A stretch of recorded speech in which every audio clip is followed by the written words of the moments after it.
মিছিলে দেখেছিলাম একটি মুখ, মুষ্টিবদ্ধ একটি শানিত হাত আকাশের দিকে নিক্ষিপ্ত। সুভাষ মুখোপাধ্যায়ের লেখা কবিতার লাইনগুলোই যেন এখনকার কলকাতার ছবি। শুধু মিছিলে এখন একটি মুখ নয়, লক্ষ লক্ষ মুখ, আর সব মুখের দাবি একটাই,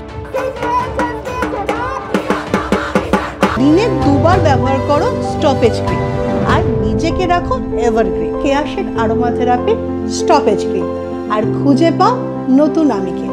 রবিবার দিনভর আরজিকর কাণ্ডে বিচারের দাবিতে মিছিল স্লোগানে মুখরিত হয়ে ওঠে শহর। এই যে মিছিলে আমি রয়েছি, অর্থাৎ ক্যালকাটা গার্লসের প্রাক্তনীরা, এই মিছিল শুধু প্রাক্তনীদের নয়, সাধারণ মানুষ অংশ নিয়েছেন। এবং তুমি দেখতে পাচ্ছ এই মিছিলের ছবি এই মুহূর্তে মোবাইলের ফ্ল্যাশ লাইট জ্বালিয়ে তারা প্রতিবাদ করছেন। আমাদের তো একটাই দাবি, বিচার পাক।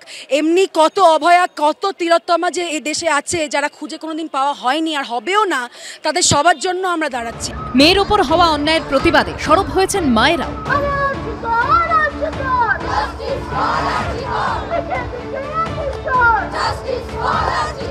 মায়েরা কিন্তু বিচার চাইছেন এবং দেখা যাচ্ছে তারা যেটা লিখেছেন মায়েদের মিছিল, এবং তারা কিন্তু এই মৃত্যুর বিচার চাইছেন এবং সেই কারণেই এই বৃষ্টি ভেজা বাইপাস এখন তাদের দখলে।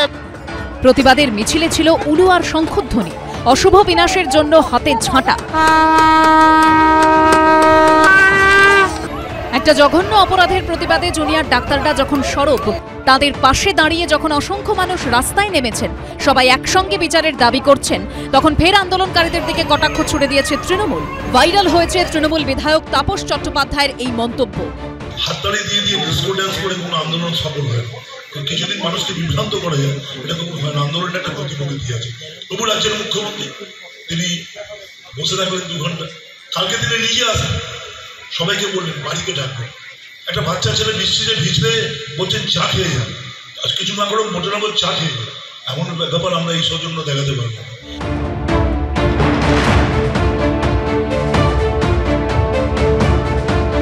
আন্দোলনের সম্পর্কে এই ধরনের কথা বলে আন্দোলনকে ভাঙার চেষ্টা হচ্ছে, কিন্তু আমরা বলতে চাই এই ধরনের কথা যতই তারা বলবে তারা আরো ধিকৃত হবে, কারণ মানুষ আমাদের সাথে রয়েছে।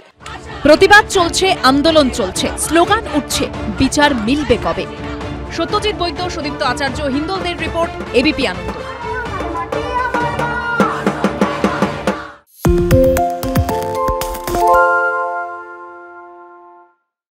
সত্য অন্তহীন, সত্যের খোঁজও তাই, সত্য সন্ধানে তাই আমরা অক্লান্ত, অকুতভয়। এবিপি আনন্দ নতুন ভাবনার প্রতীক, যা মনে মুক্ত, তথ্যে যুক্ত এবং যাবতীয় সীমানার বাঁধন থেকে মুক্ত।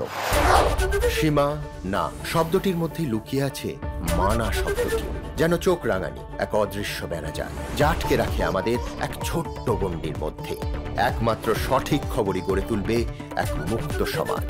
সেই জগৎ গড়ার লক্ষ্যে কোনো সীমানার ঠুকুটি আমরা মানব না। এবিপি আনন্দ এগিয়ে থাকে, এগিয়ে রাখে।